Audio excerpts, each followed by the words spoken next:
Seri Pelangi di Langit Singosari. Bara di Atas Singgasana. Audiobook, novel silat. Cerita, Esa Mintarja. Bab 49. Hilangnya Kesatria Putih untuk beberapa saat itu ternyata didengar pula oleh Srirajasa dan Tohjaya. Meskipun mereka belum yakin kalau Mahisa Agni dan Anusapati berhasil, namun kesempatan itu tidak disia-siakan oleh Tohjaya. Meskipun tidak segarang Kesatria Putih, maka Tohjaya pun mulai melakukan tindak kepahlawanan bersama penasehat Srirajasa, yang tidak lain adalah guru Tohjaya sendiri. Tidak segan-segan Tohjaya mengumpankan beberapa orang prajurit untuk berperan sebagai perampok-perampok yang bengis. Kemudian Tohjaya dan pengiringnya hadir mengusir mereka ketika mereka sedang melakukan kejahatan. Untunglah, berkata salah seorang rakyat Singasari. Selagi Kesatria Putih menghilang beberapa lama, Tuanku Tohjaya telah mengambil alih tugasnya yang mulia itu. Apakah Kesatria Putih itu justru Tuanku Tohjaya? Rakyat Singasari memang mulai menghubung-hubungkan kepahlawanan Tohjaya dengan Kesatria Putih. Tetapi mereka pun bertanya di dalam hati. Jika demikian, apakah gunanya Tohjaya menutup wajahnya dengan selembar kain putih dan disebut sebagai Kesatria Putih? Tidak seorang pun yang dapat menjawab. Namun mereka condong kepada suatu pendirian, bahwa Kesatria Putih memang bukan Tohjaya. Namun demikian, yang kemudian tersebar adalah pertanyaan tentang putra mahkota. Rakyat Singasari menganggap bahwa putra mahkota kurang gairah di dalam ikut serta membina pemerintahan di Singasari. Anusapati ternyata tidak selincah Tohjaya yang meskipun bukan seorang putra mahkota, tetapi ia telah melakukan tindakan yang nyata bagi rakyat Singasari. Dalam pada itu, setelah melakukan tugasnya beberapa lama, maka Anusapati dan Mahisa Agni menghadap kembali ke hadapan Srirajasa untuk menyampaikan hasil tugas mereka. Kami tidak berhasil mengusirnya, berkata Mahisa Agni. Kesatria Putih terlampau sulit untuk diketemukan. Namun dengan usaha ini, ternyata Kesatria Putih sudah menghilang. Mungkin ia mendengar bahwa hamba dan tuanku putra mahkota sedang mencarinya. Apakah kau yakin bahwa Kesatria Putih tidak akan muncul lagi? Itulah yang hamba bimbangkan. Memang mungkin pada suatu saat ia muncul kembali. Mahisa Agni dan Anusapati, berkala Srirajasa kemudian. Adalah tugasmu dan tugas setiap keluarga istana untuk melakukannya. Jika Kesatria Putih itu telah benar lenyap, datanglah kesempatan bagi Anusapati. Kini ternyata bahwa Tohjaya sudah berhasil merintis jalannya kembali. Saat mendatang, adalah masa-masa yang akan menentukan kedudukanmu Anusapati. Berbuat sesuatu seperti yang dilakukan oleh Tohjaya. Anusapati hanya dapat menundukkan kepalanya saja. Sementara Srirajasa berkata selanjutnya. Tugas ini berlaku terus-menerus. Kapanpun jika kalian menjumpai Kesatria Putih, kalian harus bertindak. Hamba tuanku, jawab Mahisa Agni. Hamba akan selalu berusaha, karena Kesatria Putih dikenal oleh rakyat Kediri pula sebagai seorang pahlawan. Nah, sementara kalian masih meyakinkan hilangnya Kesatria Putih, Mahisa Agni sebaik-baiknya masih berada di Singasari. Hamba tuanku, jawab Mahisa Agni kemudian sambil bertanya. Tuanku, apakah sementara ini, seperti juga tuanku Tohjaya yang disertai oleh penasehat tuanku beserta pengawalnya yang terpercaya, apakah hamba juga diperkenankan mengikuti tuanku putra mahkota untuk berbuat jasa seperti yang dilakukan oleh tuanku Tohjaya? Srirajasa mengerutkan keningnya. Sejenak kemudian ia bertanya. Apakah Anusapati tidak dapat melakukannya sendiri?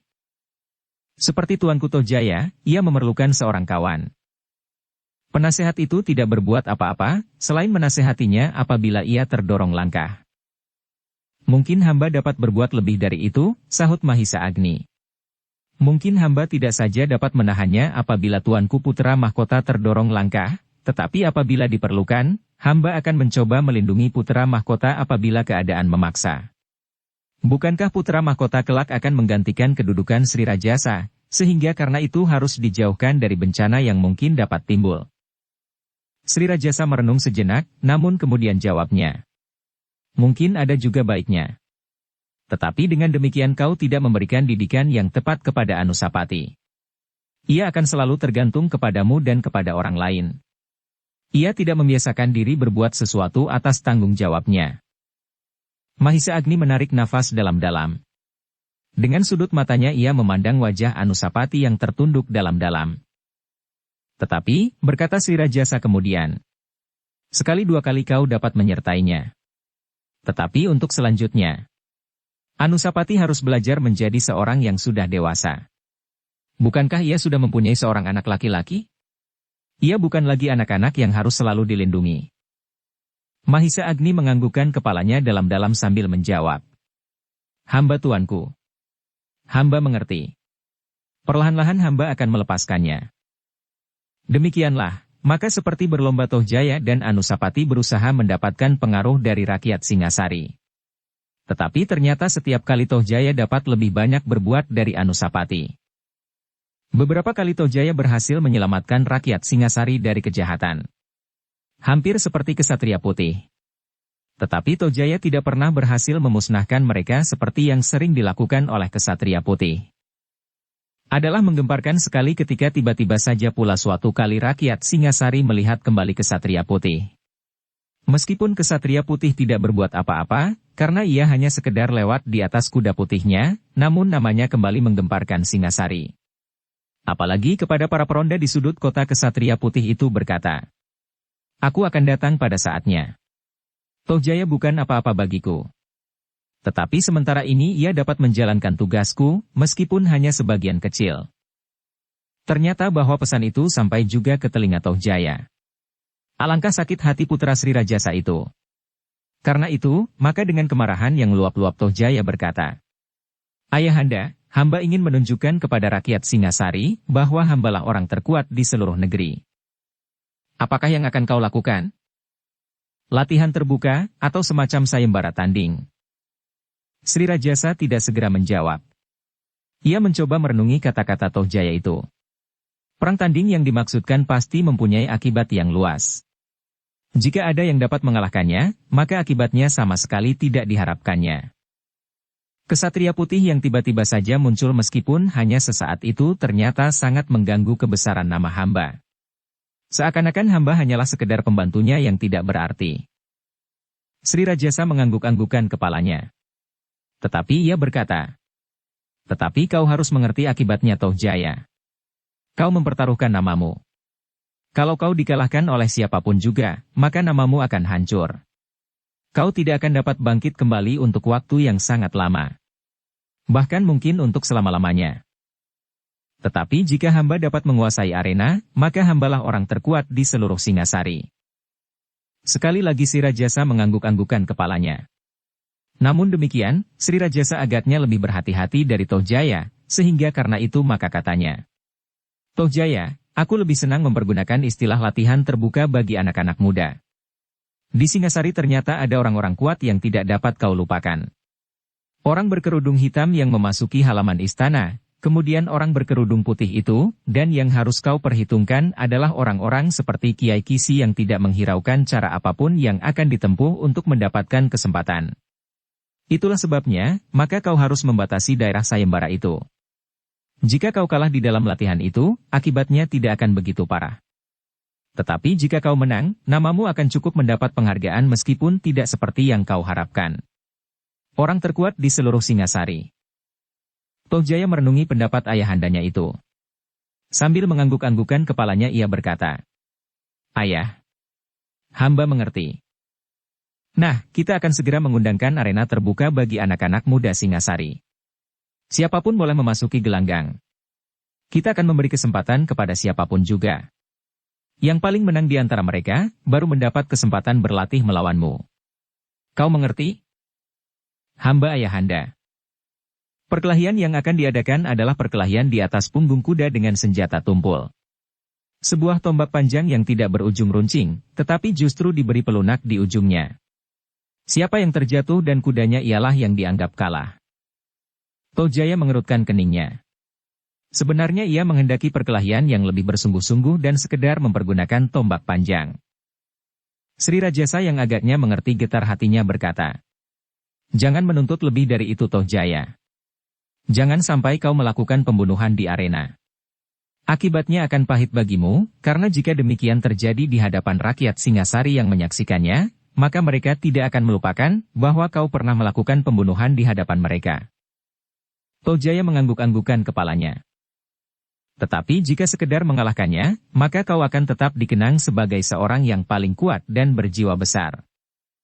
Tohjaya mengangguk-anggukkan kepalanya sambil berkata, "Hamba ayahanda. Hamba mengerti." Nah, biarlah para senapati melakukan persiapannya. Mereka akan segera mengundangkannya pula di seluruh negeri. Tohjaya menarik nafas dalam-dalam.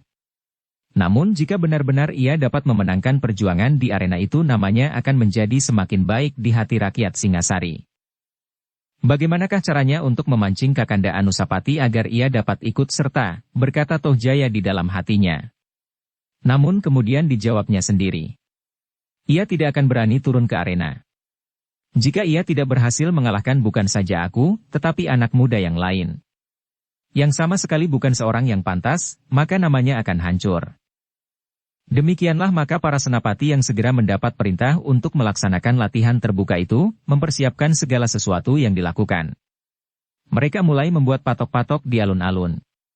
Kemudian menarik tali di antara patok-patok itu untuk membatasi agar kuda para peserta tidak berlari-lari sampai ke garis penonton. Dengan demikian akan dapat menimbulkan kecelakaan bagi mereka yang mungkin terinjak kaki-kaki kuda para peserta itu. Ternyata bahwa pengumuman itu mendapat sambutan yang baik dari kalangan anak-anak muda Singasari. Apalagi suatu ketentuan yang mengatakan bahwa siapakah yang paling menang di antara para peserta, akan diberi kesempatan bertanding melawan Tuanku Tohjaya, dan kesempatan pertama untuk langsung diangkat menjadi seorang perwira jika dikehendaki dan hadiah berupa seekor kuda yang sangat baik.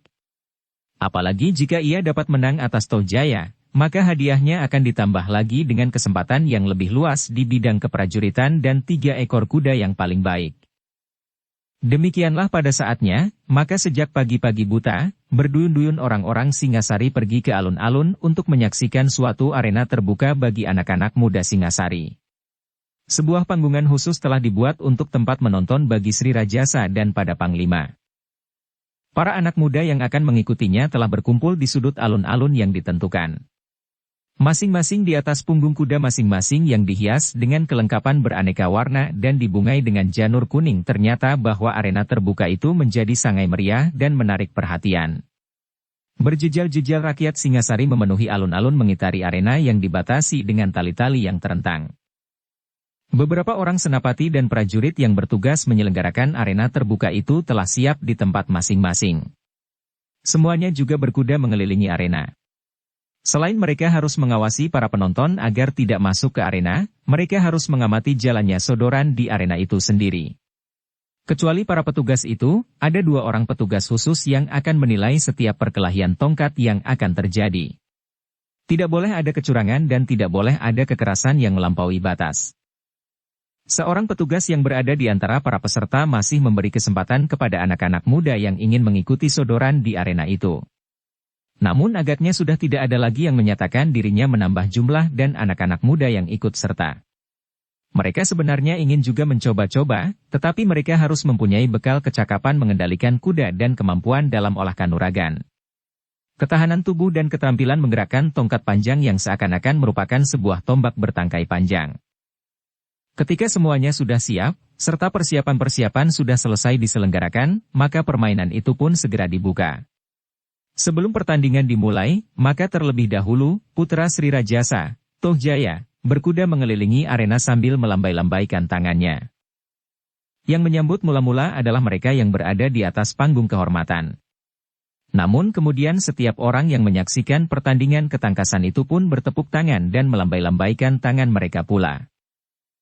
Tohjaya yang namanya semakin dikenal oleh rakyat Singasari itu berkenan untuk bertanding melawan pemenang terakhir dari permainan ketangkasan itu. Setelah mengelilingi arena beberapa kali, maka Tohjaya pun segera turun dari kudanya di muka tangga panggungan. Setelah sekali lagi melambaikan tangannya kepada setiap orang yang ada di seputar arena, maka ia pun segera naik dan duduk di samping ayahanda Sri Rajasa dan ibunda Ken Umang. Di sisi yang lain dari ayahanda Sri Rajasa adalah Permaisuri Ken Dedes, kemudian Mahisa Agni dan seharusnya di antara mereka duduk putra mahkota. Tetapi ternyata putra mahkota tidak menghadiri permainan itu. Namun di belakang mereka, para panglima dan senapati memenuhi panggung kehormatan itu. Apakah Anusapati tidak berminat? Bertanya Sri Rajasa kepada Tohjaya. Tohjaya mengangkat bahu. jawabnya. Hamba tidak tahu pasti ayahanda. Hamba sudah minta agar Kakanda Anusapati hadir. Tetapi agaknya Kakanda Anusapati tidak mau apabila dengan tiba-tiba saja diminta untuk turun ke arena, karena Kakanda Anusapati sama sekali tidak menguasai kendali kuda, apalagi dengan sebelah tangan memegang tongkat panjang. Sri Rajasa mengangguk-anggukan kepalanya. Namun Ken Dedes yang mendengar jawaban itu mengerutkan keningnya. Tanpa sesadarnya ia berpaling. Tetapi Anusapati memang tidak ada di antara mereka. Yang tampak di sebelah para panglima dan senapati adalah putra-putranya yang lain, di antaranya adalah Mahisa Wongateleng. Ken Dedes menarik nafas dalam-dalam. Ia sadar bahwa ternyata Sri Rajasa benar-benar bersikap kurang adil terhadap putra-putranya. Sri Rajasa tidak mendidik putranya menjadi laki-laki yang sejajar di dalam berbagai macam hal. Juga di dalam olah kanuragan. Namun terasa sesuatu berdesir di dalam dadanya. Ken Dedes tidak dapat mengingkari kenyataan, bahkan ia adalah orang yang paling tahu siapakah sebenarnya Anusapati itu. Sekilas terbayang Aku Tunggul Ametung yang perkasa. Yang terbunuh dengan cara yang licik sekali. Dan ia pun akhirnya mengetahui siapakah yang telah membunuh Aku Tunggul Ametung itu. Sama sekali bukan Kebo Ijo yang namanya telah dicemarkan. Tetapi saat itu hatinya sedang digelapkan oleh suatu perasaan yang tidak dimengerti dan tidak dapat dikendalikannya terhadap orang yang bernama Ken Arok itu. Baru kini ia merasa seakan-akan ia harus menanggung dosa yang disandangnya itu. Tetapi Ken Dedes yang telah cukup lama harus selalu menanggung rasa itu, berhasil mengendalikan dirinya, sehingga seolah-olah ia sama sekali tidak terpengaruh oleh ketidakhadiran Anusapati. Namun ia masih berharap bahwa Mahisa Wongateleng dapat berbuat seperti seorang laki-laki yang baik. Jadi bukan saja Toh Jaya. Namun agaknya Mahisa Wongateleng pun sama sekali tidak bersiap untuk mengikuti permainan di arena terbuka itu. Demikianlah setelah semuanya dipersiapkan, mulailah perkelahian yang pertama di arena itu. Setelah diundi, maka dua orang anak muda muncul di arena. Mereka adalah anak-anak muda yang tegap dan kuat. Mereka duduk di atas kuda yang tegar dan sebuah tongkat panjang di tangan kanan. Tongkat panjang yang ujungnya dibalut dengan sabut yang terbungkus kain, agar sentuhan ujung tongkat panjang itu tidak berbahaya. Dengan senyum di bibir, meskipun tampak juga keringat mengembun di kening, keduanya pergi ke ujung yang berbeda dari arena itu. Sejenak mereka mempersiapkan diri. Sementara itu seorang prajurit telah siap memukul tengara. Seorang senapati yang duduk di atas punggung kudanya pula, memeriksa keduanya berganti-ganti. Pada mereka tidak boleh terdapat senjata yang lain kecuali tongkat itu. Ketika ternyata tidak terdapat pelanggaran apapun, maka senapati itu pun mengangkat tangannya. Jika tangannya melambai maka prajurit yang sudah siap itu akan segera memukul tengara sebagai pertanda bahwa latihan perkelahian berkuda yang pertama ini segera dimulai. Yang menang pada latihan pertama ini, harus melawan orang kedua pada pertarungan yang kedua. Demikianlah setiap orang yang memenangkan pertandingan, harus melawan orang-orang berikutnya, sampai pada orang yang terakhir.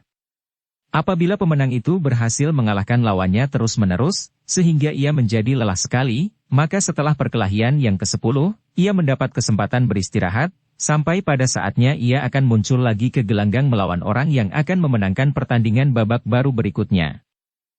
Demikianlah, maka setelah semuanya siap, maka senapati yang mengangkat tangannya itu pun segera melambai kepada prajurit yang segera memukul tengara sebagai pertanda bahwa perkelahian berkuda dengan tombak yang tumpul itu dimulai. Kedua anak muda yang duduk di atas punggung kuda di ujung dan ujung yang berlawanan itu segera memacu kudanya. Tombak mereka pun kemudian merunduk mengarah kepada lawannya yang berpacu pula ke arahnya. Demikianlah maka dada para penonton menjadi berdebaran. Meskipun tongkat itu tidak runcing, tetapi apabila ujungnya mengenai dada, dan jika yang dikenainya tidak mempunyai daya tahan yang kuat, maka ujung tongkat yang telah dilunakkan dengan sabut itu pun cukup berbahaya. Semakin dekat kedua ekor kuda yang berpacu berlawanan arah itu, para penonton menjadi semakin berdebar-debar. Sejenak kemudian terdengar perempuan-perempuan menjerit kecil dan bahkan ada yang memejamkan matanya. Kedua tongkat panjang itu bagaikan saling memukul. Masing-masing berusaha untuk menghindarkan ujung tongkat itu agar tidak mengenai tubuhnya. Namun agaknya yang seorang lebih terampil dari yang lain, sehingga tombaknya masih juga mengenai pundak lawannya. Anak muda yang terkena itu menyeringai menahan sakit. Hampir saja ia terlempar dari kudanya. Tetapi ia masih dapat bertahan. Namun pundak serasa telah retak. Meskipun demikian ia masih belum dinyatakan kalah, karena ia belum terjatuh. Mereka harus mengulanginya sekali lagi. Jika keduanya masih tetap berada di punggung kuda, maka mereka akan berkelahi dalam jarak dekat tanpa ancang-ancang lagi sampai salah seorang dari mereka terjatuh. Sejenak kemudian kedua ekor kuda itu telah berpacu kembali. Seperti semula, kedua tongkat itu telah merunduk. Dengan segala macam usaha, masing-masing ingin menjatuhkan lawannya dari punggung kuda. Tetapi seperti yang terjadi pertama kali, mereka sekedar saling menangkis, sehingga mereka sama sekali tidak berhasil menjatuhkan lawannya. Dengan demikian, mereka pun segera berkelahi tanpa ancang-ancang lagi. Mereka saling mendorong dengan tongkat, saling memukul dan saling menarik. Akhirnya, salah seorang dari keduanya memang harus kalah. Ketika salah seorang daripadanya mengayunkan tongkatnya, maka yang lain berhasil menghindarinya dengan membungkukkan bandanya melekat ke punggung kuda. Demikian tongkat itu terayun, secepatnya tongkat itu dipukul ke arah yang sama dengan ayunan itu, sehingga justru orang itu tertarik oleh kekuatannya sendiri. Belum lagi ia berhasil memperbaiki keadaannya, maka lawannya mendorongnya dengan ujung tongkatnya, tidak saja pada tubuh anak muda itu sendiri, tetapi pada tubuh kudanya sehingga kuda itu terlonjak. Penunggangnya tidak sempat mempertahankan diri. Ia pun kemudian terguling dan jatuh di tanah. Sorak para penonton rasa-rasanya seperti membelah langit. Mereka bertepuk dan berteriak-teriak sekuat-kuatnya. Kemenangan yang pertama itu mendapat sambutan yang luar biasa dari para penontonnya. Demikianlah perkelahian yang pertama itu disusul dengan yang kedua, ketiga dan selanjutnya. Ternyata orang yang memenangkan pertandingan yang pertama itu memang memiliki kelebihan dari yang lain, ternyata ia mampu bertahan sampai 7 kali. Tetapi pada perkelahian yang ketujuh ia menemukan lawannya yang justru lebih lincah. Selain tenaganya yang memang sudah susut, anak muda yang menang sejak pertama kali itu, kurang mempunyai pertimbangan-pertimbangan atas kudanya sendiri. Karena itu, di dalam perkelahian yang ketujuh, lawannya berhasil mendorongnya jatuh, justru hanya dengan tangannya, karena tongkatnya ada di sisi lain dari tubuhnya. Tetapi pemenang itu tidak bertahan lebih dari 2 kali. Datanglah kemudian seorang anak muda yang gagah tegap dan berdada bidang. Anak muda ini berhasil dengan mudah menjatuhkan lawannya yang telah menang itu. Agaknya anak muda yang berdada bidang itu akan mampu bertahan beberapa kali. Tetapi ternyata ia tidak dapat bertahan sampai 5 kali. Demikianlah maka menjelang orang yang terakhir, turunlah ke gelanggang orang-orang yang semakin kuat, semakin lincah dan terampil, sehingga pada saatnya, tinggal 2 orang sajalah yang masih ada di gelanggang. Sorak para penonton bagaikan meruntuhkan langit. Para peserta yang tidak mampu lagi bertahan kini ikut pula berteriak-teriak dan bersorak-sorak. Mereka telah mengikat kuda masing-masing di pinggir alun-alun dan memusatkan perhatiannya pada perkelahian yang dahsyat di babak terakhir itu. Para pemimpin Singasari yang ada di panggung menjadi berdebar-debar. Ternyata keduanya adalah anak-anak muda yang tangkas dan kuat. Salah seorang dari keduanya, yang dapat memenangkan pertandingan di babak terakhir, itu akan mendapat kesempatan untuk bertanding melawan Tohjaya. Demikianlah maka ternyata kedua anak-anak muda yang sampai pada pertandingan terakhir itu adalah anak-anak muda yang tangguh dan tangkas. Setelah mereka 2 kali bertanding dengan ancang-ancang dan tidak seorang pun dari mereka yang terjatuh, maka mulailah mereka bertanding dengan dahsyatnya pada jarak yang dekat. Tongkat mereka terayun-ayun dan mematuk dengan cepatnya. Sekali-sekali tubuh mereka terpukul oleh tongkat itu, namun mereka masih juga tetap bertahan. Matahari yang telah mulai condong ke barat terasa panasnya membakar arena. Tetapi tidak seorang penonton pun yang menjadi jemu dan meninggalkan alun-alun. Mereka benar-benar terikat melihat ketangkasan anak-anak muda Singasari bertanding di atas punggung kuda, apalagi 2 orang yang berakhir itu. Yang masih anak-anak pun rasa-rasanya tidak mengenal lapar.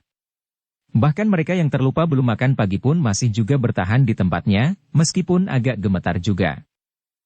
Di panggung kehormatan para pemimpin Singasari memperhatikan perkelahian di antara keduanya itu dengan berdebar-debar. Ternyata bahwa Singasari memiliki bibit-bibit yang baik bagi seorang prajurit. Jika perkelahian ini berakhir, maka pantaslah bagi yang menang untuk mendapat penghargaan menjadi seorang perwira apabila dihendaki. Ketangkasan dan kemampuannya dapat dikagumi. Apakah Tuanku Tojaya dapat mengalahkannya? Timbul juga pertanyaan di dalam hati para senapati. Tetapi mereka percaya bahwa Tojaya adalah seorang anak muda yang perkasa. Demikianlah maka Tojaya sendiri memperhatikan pertandingan itu dengan tegang. Keduanya memang tangkas dan lincah. Setelah bertanding beberapa lama, maka akhirnya tampak jugalah perbedaan kemampuan dari keduanya, meskipun perlahan-lahan dan hampir tidak jelas. Yang seorang memiliki ketahanan nafas yang luar biasa sehingga setelah bertanding beberapa lama, seakan-akan ia sama sekali tidak menunjukkan gejala-gejala kelelahan. Dalam pada itu lawannya tampak menjadi semakin susut tenaganya. Nafasnya mulai mengganggu meskipun ia masih tetap mempertahankan ketangkasannya. Namun sampai jugalah batas dari kemampuannya. Ketika salah seorang daripadanya tidak mampu lagi bertahan pada batas kekuatan nafasnya, maka perlahan-lahan ia mulai terdesak. Semakin lama semakin berat, sehingga pada akhirnya ia terdorong dari punggung kudanya. Betapapun ia bertahan, namun ia pun terjatuh juga, meskipun perlahan-lahan, seolah-olah sengaja turun dari kudanya dengan cara tersendiri. Sorak-sorai meledak seperti 1000 guruh di langit. Anak muda yang terjatuh itu pun cepat berdiri. Tetapi ia tidak dapat mengelak, bahwa lawannya yang masih berada di punggung kuda dengan tongkat di tangan itulah menang. Setelah menganggukkan kepalanya ke arah panggung kehormatan, maka dengan tersipu-sipu ia menangkap kendali kudanya dan dituntunnya keluar arena. Meskipun demikian, ternyata para penonton pun menghormatinya. Sambil melambaikan tangan mereka, para penonton itu bersorak-sorak tidak henti-hentinya. Setelah anak muda yang seorang itu menepi dan mengikat kudanya di luar arena, maka seorang senapati yang bertugas di arena segera mengumumkan bahwa anak muda yang masih berada di arena itulah pemenang dari pertandingan sodoran pada hari itu. Sementara itu, matahari sudah menjadi semakin condong ke barat. Senapati itu pula kemudian mempersilahkan Tojaya turun dari panggung kehormatan untuk memenuhi janjinya, bertanding melawan anak muda yang memenangkan latihan terbuka di atas punggung kuda itu. Tojaya menganggukkan kepalanya sambil tersenyum. Ia cukup yakin akan kemampuannya. Kemampuan berkuda dan keterampilan mempergunakan senjata. Ketahanan tubuhnya pun dapat dibanggakannya pula. Demikianlah, maka disambut dengan sorak yang membahana, Tojaya berdiri dari tempat duduknya. Setelah bersujud di depan ayahanda dan ibunda Ken Umang, maka Tojaya pun segera berdiri dan berjalan perlahan-lahan ke pintu panggungnya. Sekali ia masih berpaling memandang Ken Dedes yang termangu-mangu. Dengan senyum yang aneh ia mengangguk kecil seakan-akan ingin mengatakan kepadanya, bahwa anak Ken Umanglah yang akan menjadi anak muda yang paling perkasa di Singasari, bukan anak Ken Dedes. Bukan putra mahkota yang sama sekali tidak hadir dan tidak berani melihat kenyataan kemenangannya. Tiba-tiba saja Ken Dedes menjatuhkan wajahnya. Terasa hatinya bagaikan terluka. Ia benar-benar merasa betapa keturunannya sama sekali tidak mampu mengangkat derajatnya. Derajat padepokan Panawijen, meskipun ayahnya, Empu Purwa adalah seorang laki-laki yang mumpuni. Tanpa sesadarnya Ken Dedes berpaling memandang Mahisa Agni, tetapi karena Mahisa Agni tidak sedang memandangnya, maka ia pun berkisar pada Mahisa Wongateleng. Tetapi anaknya itu pun sedang menundukkan wajahnya dalam-dalam. Demikianlah, Tojaya pun kemudian naik ke atas punggung kuda yang tegar berwarna hitam. Kuda itu adalah kuda kesayangannya, yang selalu dipakainya apabila ia pergi berburu. Kuda itu bagaikan seseorang yang sudah mengenalnya dan dikenalnya baik-baik segala sifat dan tabiatnya. Sambil melambaikan tangannya Tojaya kemudian mengelilingi arena. Disambut dengan gemuruh oleh para penonton yang semakin berjejalan. Sejenak kemudian dipandanginya anak muda yang menang di dalam pertandingan itu sambil bertanya. Apakah kau sudah cukup beristirahat? Ampun tuanku. Agaknya hamba sudah cukup lama menunggu. Tojaya tertawa. Sambil mengangguk-angguk ia berkata. Baiklah kita akan segera mulai. Anak muda itu tidak menyahut. Tetapi hatinya menjadi semakin berdebar-debar. Kesempatan serupa ini tidak pernah diimpikannya sebelumnya. Bertanding melawan putra Sri Rajasa yang perkasa. Putranya pun tentu seorang yang pilih tanding, berkata anak muda itu di dalam hatinya. Dan ternyata pula bahwa ia selalu berhasil mengusir perampok-perampok di seluruh daerah Singasari. Hampir seperti kesatria putih. Tetapi anak muda itu tidak sempat berangan-angan lebih lama lagi, karena ia pun harus segera bersiap menghadapi putra Sri Rajasa itu. Sejenak anak muda itu memusatkan perhatiannya. Dipandanginya Tohjaya yang berada di punggung kudanya yang hitam. "Tuanku Tohjaya memang seorang yang perkasa," berkata anak muda itu di dalam hatinya. Sejenak kemudian, maka isyarat pun segera diberikan dan prajurit yang sudah siap dengan pemukul tanda di tangannya, segera mengayunkan tangannya. Demikian tengara itu berbunyi, maka kedua ekor kuda di arena itu pun segera berpacu. Masing-masing kemudian merundukkan badannya dan mempersiapkan tongkatnya masing-masing. Benturan antara keduanya disambut dengan sorak yang gegap gempita. Anak muda yang memenangkan segala pertandingan itu hanya bergetar sedikit, tetapi ia masih dapat bertahan di atas punggung kudanya, sehingga mereka pun harus mengulanginya sekali lagi. Dan yang sekali lagi itu pun disambut dengan sorak yang gemuruh. Juga pada benturan yang kedua anak muda itu masih mampu bertahan meskipun hampir saja ia terlempar dari punggung kudanya. Tohjaya tersenyum melihat lawannya masih tetap berada di atas punggung kuda. Dengan demikian mereka harus bertanding pada jarak dekat tanpa ancang-ancang lagi. Keduanya pun kemudian saling memukul dan saling mendorong. Namun seperti pada benturan-benturan yang terjadi, segera nampak bahwa Tohjaya memang seorang anak muda luar biasa. Tidak banyak kesempatan diberikan kepada lawannya. Setiap kali anak muda itu harus menghindar menjauh dan memperbaiki keadaannya. Namun setiap kali kembali serangan-serangan Tohjaya membuatnya terdesak terus. Semua orang yang menyaksikan pertandingan di arena itu bagaikan disengat oleh kebanggaan yang tidak tertahankan, melihat Tohjaya yang dengan lincah dan tangkas mendesak lawannya. Mereka melihat dengan pasti, bahwa Tohjaya dengan sengaja membiarkan lawannya tetap bertahan agak lama, karena sebenarnya Tohjaya mempunyai kesempatan yang luas untuk menjatuhkannya. Kebanggaan yang tidak ada taranya telah membakar hati rakyat Singasari. Tohjaya sekaligus berhasil merebut hati setiap orang. Tidak ada lagi yang sempat mengingat-ingat bahwa di Singasari ada seorang putra mahkota. Apalagi saat itu putra mahkota yang bernama Anusapati tidak menampakkan dirinya.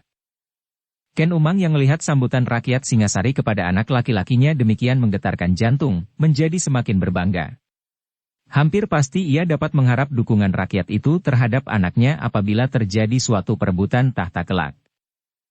Anusapati tidak akan mendapatkan tempat di hati rakyat ini, berkata Ken Umang di dalam hatinya.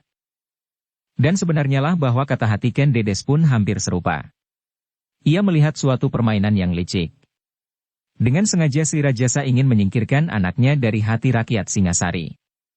Namun demikian, Ken Dedes tidak dapat menyesali lebih jauh, karena Anusapati sendiri agaknya tidak memiliki kemampuan sebesar Tohjaya. Karena itu, maka Ken Dedes pun segera menundukkan kepalanya.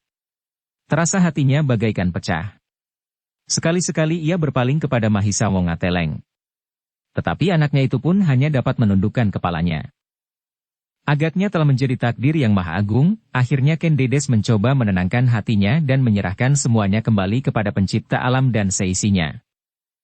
Sejenak kemudian maka sorak yang membahana terdengar lagi dari arena. Ken Dedes hampir tidak berani mengangkat wajahnya. Ia tidak berani melihat kemenangan Tohjaya dan sambutan rakyat Singasari yang meledak-ledak. Sebenarnya lah sejenak kemudian, Tohjaya berhasil mendesak lawannya. Sambil tersenyum ia menyentuh lawannya itu dengan ujung tongkatnya. Hampir saja lawannya itu terbanting jatuh, namun Tohjaya kemudian membiarkannya memperbaiki keadaannya. Bahkan dengan sengaja menjauhinya agar kesempatan itu dapat dilihat dengan jelas oleh para penonton di seputar arena. Namun demikian, akhirnya Tohjaya menjadi jemu. Setelah berputar-putar beberapa lama, Tohjaya pun berniat mengakhiri permainan itu. Demikianlah, sejenak kemudian, Tohjaya menjadi semakin cepat berputar. Sentuhan demi sentuhan membuat lawannya bingung, sehingga akhirnya lawannya itu pun terdorong dan perlahan-lahan jatuh dari punggung kudanya. Meledaklah sorak yang gemuruh, seakan-akan hendak meruntuhkan langit. Namun pada saat yang demikian itu, di langit telah terbang sebatang anak panah sendaren dari pinggir alun-alun tanpa dihiraukan oleh siapapun karena mereka sedang ribut dengan kemenangan Tohjaya. Namun sejenak kemudian, arena itu bagaikan dicengkam oleh tangan angan hantu ketika tiba-tiba saja, hampir tidak ada seorang pun yang mengetahui dari mana datangnya, berlarilah seekor kuda putih yang tegar dengan penunggangnya yang berkerudung putih. Hampir berbaring rakyat Singasari berdesis. Kesatria putih. Iya, kesatria putih. Ternyata bukan saja rakyat yang berdiri berjejal-jejal di sekitar arena sajalah yang terperanjat melihat kehadiran Kesatria Putih, tetapi para pemimpin Singasari yang berada di panggung kehormatan pun terkejut karenanya. Sri Rajasa bergeser setapak maju dan bahkan Mahisa Wongateleng telah berdiri dari tempat duduknya, sementara Mahisa Agni memanjangkan lehernya untuk dapat melihat seekor kuda yang kemudian perlahan-lahan berjalan ke depan panggung kehormatan itu. Rakyat Singasari dengan sendirinya telah bersibak. Bagi mereka Kesatria Putih adalah seorang kesatria yang telah berhasil merebut hati mereka. Karena itu, meskipun mereka belum mengenal siapakah sebenarnya Kesatria Putih itu, namun kehadirannya telah mendapat sambutan yang membuat Tohjaya menjadi iri hati. Meskipun rakyat Singasari tidak berteriak dan bersorak, namun tatapan mata mereka, bisik-bisik di antara mereka, serta orang-orang yang berdiri di belakang berusaha mendesak maju, adalah suatu pertanda bahwa Kesatria Putih mendapat banyak perhatian dari rakyat yang berdiri di seputar arena itu. "Ampun tuanku," katanya dalam nada yang berat, seolah-olah suaranya berputar di dalam perutnya. Bahwa hamba berani hadir di dalam pertandingan sodoran ini adalah didorong oleh niat hamba untuk ikut meramaikan permainan yang diselenggarakan di alun-alun ini. Tetapi ampun tuanku, bahwa hamba telah datang terlambat karena hamba harus menyelesaikan tugas yang telah hamba bebankan ke pundak hamba atas kehendak hamba sendiri. Selagi hamba berada di dalam perjalanan yang jauh, hamba telah bertemu dengan segerombolan perampok yang agaknya ingin memanfaatkan kesempatan ini. Mereka sadar bahwa hari ini tuanku Tohjaya pasti tidak akan dapat memberikan perlindungan kepada rakyatnya, karena tuanku berada di arena ini. Karena itulah maka segerombolan perampok itu telah berani berbuat jahat. Dengan demikian maka hamba terpaksa berhenti sejenak menyelesaikan para perampok itu. Kesatria Putih berhenti sejenak. Namun ceritanya itu ternyata telah mendebarkan jantung orang-orang Singasari yang mendengarnya. Sehingga dengan demikian tuanku, kedatangan hamba telah terlambat. Meskipun demikian, jika diperkenankan hamba akan mengikuti pertandingan sodoran terbuka ini. Jantung Sri Rajasa menjadi berdebar-debar. Ia sudah mendengar kemampuan Kesatria Putih, sehingga karena itu, ia menjadi ragu-ragu, apakah Tohjaya akan dapat melawannya. Tetapi untuk menolaknya, pasti akan sangat mengecewakan rakyat Singasari. Mereka pasti menganggap bahwa Tohjaya tidak akan dapat menandinginya. Dan hal ini tentu akan sangat merugikan nama Tohjaya untuk selanjutnya. Tetapi karena hal itu memang sudah dipertimbangkan oleh Sri Rajasa sebelumnya, maka Sri Rajasa pun kemudian berkata, "Kesatria Putih, kehadiranmu sangat mencengangkan hati kami. Kami sudah mendengar betapa besar namamu karena pengorbanan yang pernah kau berikan kepada rakyat Singasari, seperti apa yang pernah diberikan oleh putraku Tohjaya. Tetapi ketahuilah, bahwa pertandingan sodoran ini adalah pertandingan untuk anak-anak. Jika kau akan menjajal kemampuan pimpinan Singasari, apakah ia mampu menamakan dirinya pemimpin di dalam segala segi, maka kau tidak pantas untuk bertanding dengan anak-anak karena kebesaran namamu." "Ampun tuanku," jawab Kesatria Putih. "Hamba tidak mengira bahwa hamba akan mendapat pujian setinggi itu. Tetapi tuanku, pujian itu sebenarnya terlampau memberati pundakku, karena sebenarnya lah hamba tidak pernah berbuat apa-apa yang lebih berarti dari tuanku Tohjaya." Kesatria Putih itu berhenti sebentar. Lalu, "Dalam pada itu tuanku, hamba pun agaknya dapat memenuhi persyaratan bagi pengikut pertandingan terbuka ini, atau katakanlah suatu latihan terbuka, karena sebenarnya lah bahwa umur hamba pun tidak terpaut banyak dari tuanku Tohjaya. Jika hamba diperkenankan mengikuti permainan ini tuanku, hamba berjanji, jika hamba kalah, maka tidak ada gunanya setiap orang mengenal akan hamba, dan biarlah hamba menjalankan tugas hamba dengan rahasia seperti saat-saat lampau. Tetapi jika hamba menang, maka hamba berjanji, betapa jeleknya wajah hamba yang hamba sembunyikan ini, hamba akan menyatakan diri, bahwa sebenarnya lah hamba masih berhak mengikuti permainan ini, karena umur hamba tidak terpaut banyak dari tuanku Tohjaya." Dada Sri Rajasa menjadi berdebar-debar. Sejenak ia merenung. Dipandanginya Kesatria Putih dengan tajamnya. "Apakah benar umurnya belum terpaut banyak?" "Kesatria Putih, apakah kata-katamu dapat aku percaya?" "Jika hamba berbohong tuanku, tuanku dapat memancung hamba sekarang juga di hadapan rakyat Singasari. Tetapi berhubung wajah hamba tidak pantas dipandang, sebaiknya wajah ini hamba sembunyikan." Hanya apabila hamba menang, hamba akan sekedar mendapat penghiburan betapa jeleknya hamba. Namun agaknya hal itu mustahil akan terjadi. Kalau kau sadari mustahil akan terjadi, kenapa kau memasuki arena? Bertanya Sri Rajasa. Hamba akan sekedar menilai diri, setelah sekian lama hamba mencoba membaktikan kemampuan hamba tanpa pamrih terhadap rakyat Singasari yang hamba cintai dengan cara hamba sendiri. Sri Rajasa menjadi termangu-mangu. Tetapi ketika ia memandang wajah rakyat Singasari, tampaklah dari sorot mata mereka, bahwa mereka ingin melihat kesempatan yang barangkali tidak akan pernah mereka jumpai lagi. Sejenak Sri Rajasa berdiri mematung. Ia sadar bahwa kesatria putih bagi rakyat Singasari adalah seorang pahlawan, sehingga ia tidak akan dapat berbuat sesuatu yang dapat menyinggung perasaan rakyatnya. Dan kini, dua orang pahlawan rakyat Singasari akan berhadapan di arena, karena Tohjaya bagi rakyat Singasari juga seorang pahlawan. Tetapi, bagi rakyat Singasari, tidak ada keberatan apapun jika keduanya turun ke arena. Seandainya salah satu dari keduanya itu kalah, rakyat Singasari sama sekali tidak akan dirugikan. Kekalahan itu diharapkan oleh rakyat Singasari akan dapat menjadi pendorong bagi salah seorang dari keduanya untuk lebih banyak berbuat lagi bagi Singasari. Karena itu, maka mereka benar-benar mengharap agar Sri Rajasa memperkenankan kesatria putih untuk turun ke arena. Rakyat Singasari yang selama ini mengagumi kepahlawanannya, ingin melihat bagaimana ia bertanding. Akhirnya, Sri Rajasa yang berdiri di panggung kehormatan tidak dapat ingkar dari keinginan rakyat Singasari yang tampak pada sorot mata mereka. Karena itu maka katanya betapapun ia dilanda oleh kebimbangan. Baiklah orang yang disebut kesatria putih. Aku tidak berkeberatan kau mengikuti pertandingan ini. Tetapi jika ternyata bahwa kau tidak memenuhi segala ketentuan yang ada, maka kau akan dipancung di alun-alun ini. Menang atau kalah, aku berhak untuk menuntut kau menyatakan dirimu kepada rakyat Singasari. Ampun tuanku. Apakah gunanya wajah hamba yang jelek ini akan diperlihatkan kepada rakyat Singasari, jika hamba kalah? Itu terserah kepada keputusanku. Jika aku memutuskan demikian, kau tidak boleh menolak. Jika tidak, pergilah sebelum terlambat. Kesatria putih tampak merenung sejenak. Dalam pada itu rakyat Singasari menjadi bertanya-tanya kenapa justru sikap Sri Rajasa tidak begitu baik terhadap kesatria putih yang selama ini telah banyak berjasa bagi bumi Singasari ini. Sejenak kemudian barulah kesatria putih itu berkata, "Ampun tuanku, biarlah hamba menundukkan kepala atas titah tuanku. Tidak ada yang dapat membantah ketentuan yang telah tuanku jatuhkan.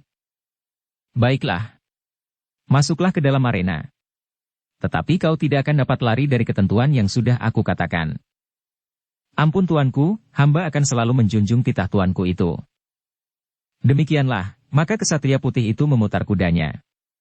Dilihatnya Tohjaya termangu-mangu di arena.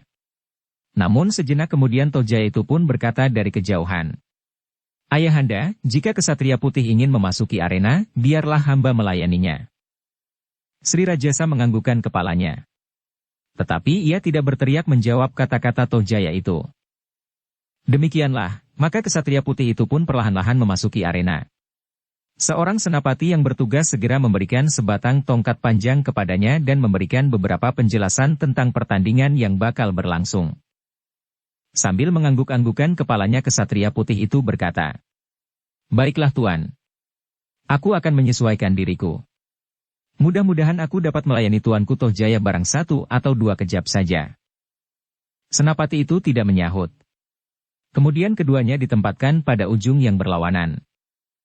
Seorang prajurit telah berdiri dengan tegang di depan tengara yang harus dipukulnya apabila senapati yang bertugas di arena melambaikan tangan yang sudah diangkatnya itu.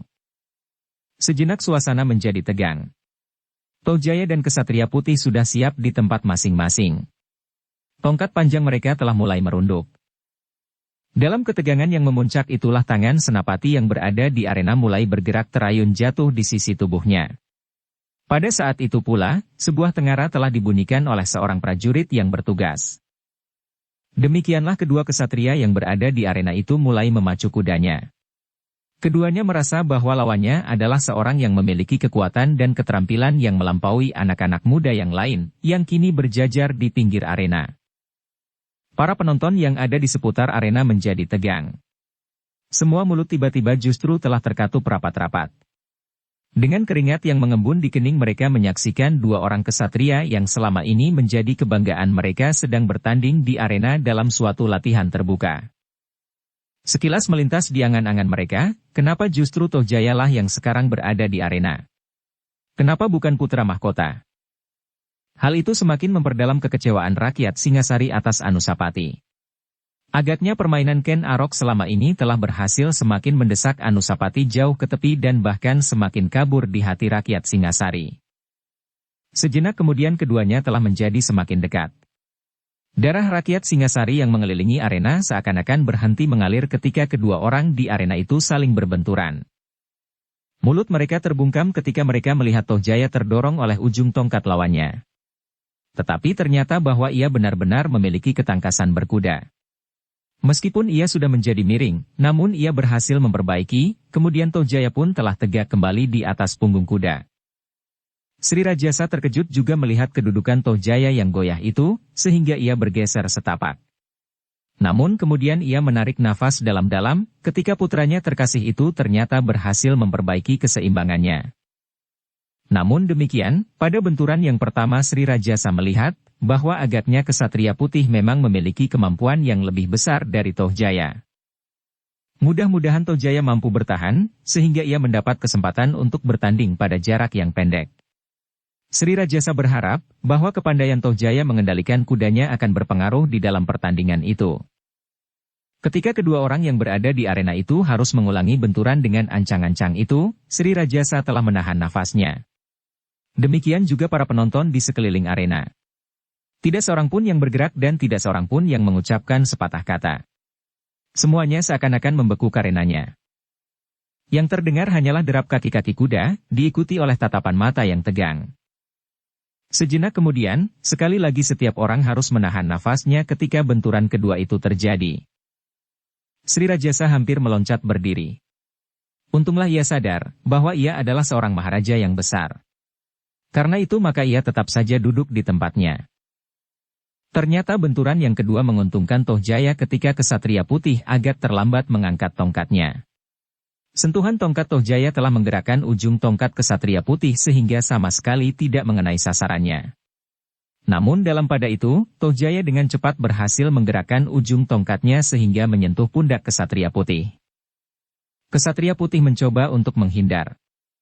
Tetapi geraknya sangat terbatas, karena kudanya berlari terus.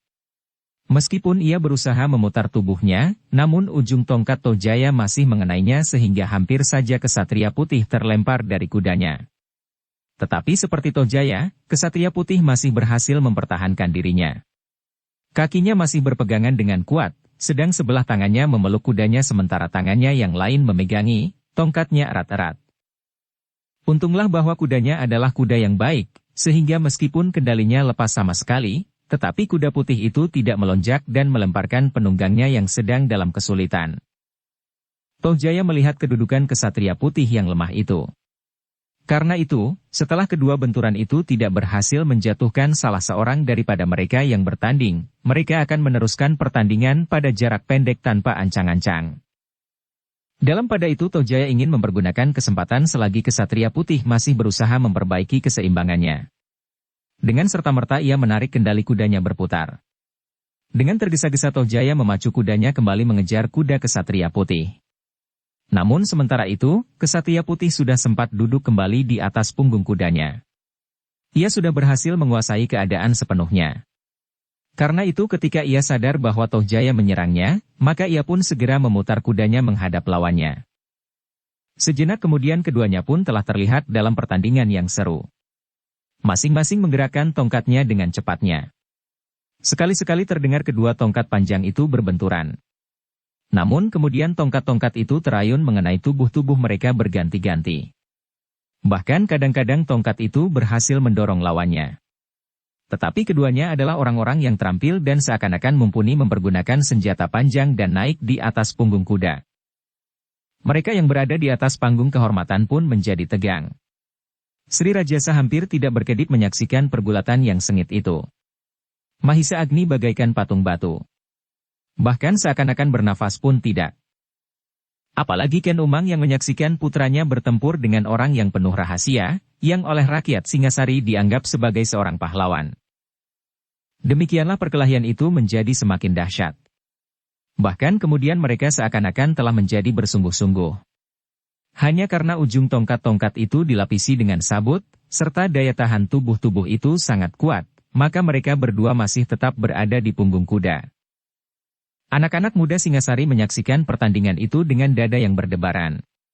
Kini mereka merasa betapa kecilnya diri mereka sendiri dibandingkan dengan kedua kesatria yang tengah beradu keterampilan di tengah-tengah arena. Tetapi lambat laun, ternyata bahwa kesatria putih memiliki ketahanan tubuh dan kelebihan setingkat di dalam olah keterampilan. Bahkan semakin lama, mereka yang memiliki ilmu yang cukup dapat melihat bahwa sebenarnya lah kesatria putih berusaha untuk mengekang diri. Mereka yang berilmu matang, seperti para panglima dan para senapati pilihan, Mahisa Agni dan Sri Rajasa sendiri merasa bahwa kesatria putih berusaha menghormati Tohjaya sebaik-baiknya, sehingga meskipun Tohjaya akan kalah juga, namun ia kalah dengan hormat, setelah berjuang habis-habisan serta melayani lawannya hampir seimbang. Kekalahan itu seakan-akan hanyalah sekedar kekalahan kecil, atau justru karena Tohjaya sudah lelah, karena ia sudah 2 kali bertanding melawan orang-orang yang memiliki kemampuan tinggi. Dengan demikian si Rajasa menjadi semakin cemas. Tetapi ia tidak dapat berbuat apa-apa. Ia tidak dapat menghentikan pertandingan. Ia tidak akan dapat berbuat sesuatu atas kesatria putih, karena ia adalah seorang pahlawan. Kesatria putih akan memenangkan pertandingan ini, ia berdesah. Jika demikian, maka ia harus dilenyapkan, agar di Singasari hanya ada seorang pahlawan saja, Tohjaya. Tanpa sesadarnya Sri Rajasa berpaling kepada Mahisa Agni sambil berkata di dalam hati. Ia harus menyelesaikannya nanti. Bersambung ke bab 50.